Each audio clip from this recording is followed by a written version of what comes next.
नमस्कार, स्वागत है आपका यूट्यूब चैनल छत्तीसगढ़ टुडे में। आज है 4 फरवरी 2022, दिन शुक्रवार, और आज के महत्वपूर्ण छत्तीसगढ़ करंट अफेयर प्रश्नों को हल करेंगे। तो चलिए शुरू करते हैं।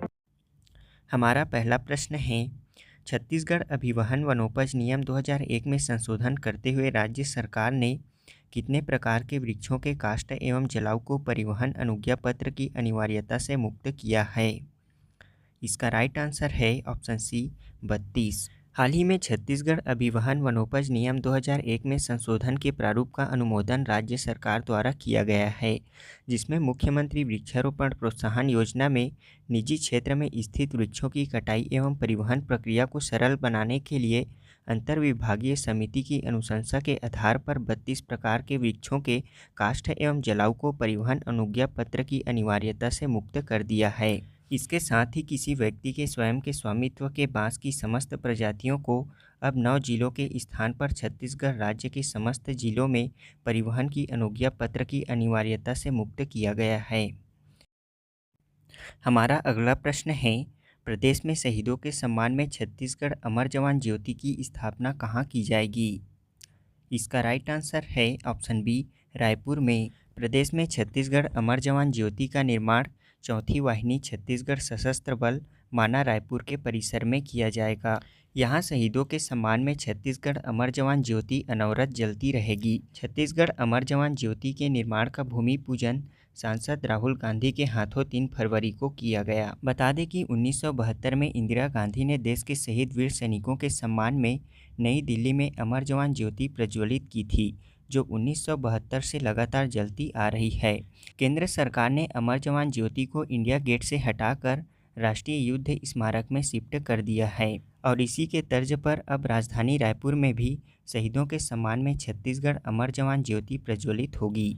छत्तीसगढ़ के जिन सपूतों ने वर्दीधारी सेवाओं में जाकर देश के लिए प्राण न्यौछावर किए हैं, साथ ही छत्तीसगढ़ में देश भर के जिन वीरों ने अपने प्राणों की आहुति दे दी, उनकी शहादत का सम्मान हम छत्तीसगढ़ अमर जवान ज्योति के माध्यम से करेंगे।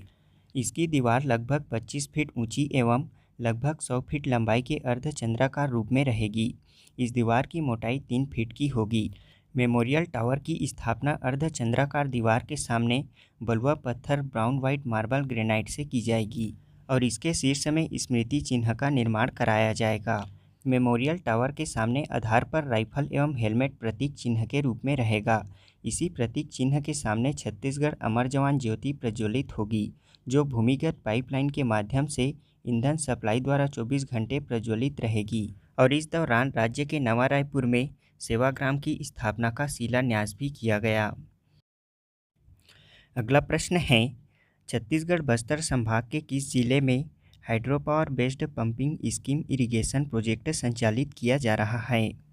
इसका राइट आंसर है ऑप्शन डी, सुकमा जिले में। छत्तीसगढ़ राज्य के बस्तर अंचल के सुकमा जिले में Girdalpara hydro power based pumping scheme irrigation project चलाया जा रहा है। यहाँ बिना बिजली और बिना अन्य ईंधन के 24 घंटे सिंचाई होती है। इससे सैकड़ों किसान लाभान्वित हो रहे हैं। अगला प्रश्न है, प्रदेश में गोधन न्याय योजना के तहत गोबर से प्राकृतिक पेंट बनाने का शुरुआत कहाँ से किया जाएगा? इसका राइट आंसर है ऑप्शन सी, मंगनार और सतलावन से।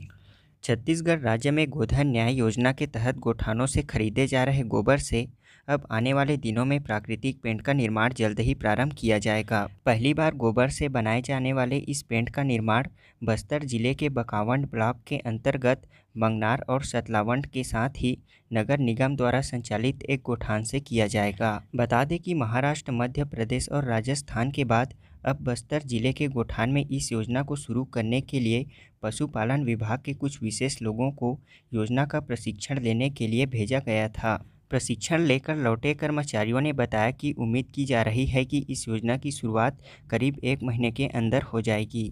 इसे बनाने की प्रक्रिया में 4 से 7 दिन का समय लगता है और हर सप्ताह करीब 500 लीटर पेंट तैयार होगा। इस प्राकृतिक पेंट के निर्माण की विस्तृत कार्य योजना कृषि विभाग द्वारा तैयार की गई है। इसके प्रथम चरण में चयनित गौठानों में प्राकृतिक पेंट निर्माण सह कार्बोक्सी मिथाइल सेल्यूलोज निर्माण की एक इकाई स्थापना की जाएगी। इसमें करीब 45 लाख रुपए खर्च किए जाएंगे। हमारा अगला प्रश्न है, हाल ही में किस देश ने दुनिया की पहली हाइड्रोजन से चलने वाली flying boat the jet launch किया है? इसका राइट आंसर है ऑप्शन सी, दुबई ने। दुबई की firm the jet zero emission ने दुबई संयुक्त अरब अमीरात में दुबई की पहली हाइड्रोजन संचालित flying boat the jet launch किया है।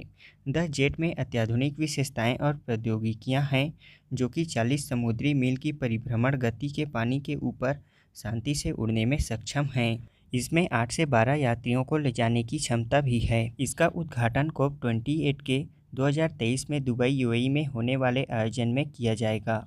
संयुक्त अरब अमीरात की राजधानी अबू धाबी है। यहाँ की मुद्रा संयुक्त अरब अमीरात दिरहम है। यहाँ के वर्तमान राष्ट्रपति खलीफा बिन जायद अल नहयान हैं। हाल ही में प्रदेश के किस जिला पुलिस ने महिलाओं की सहायता के लिए अभिव्यक्ति ऐप प्रारंभ किया है?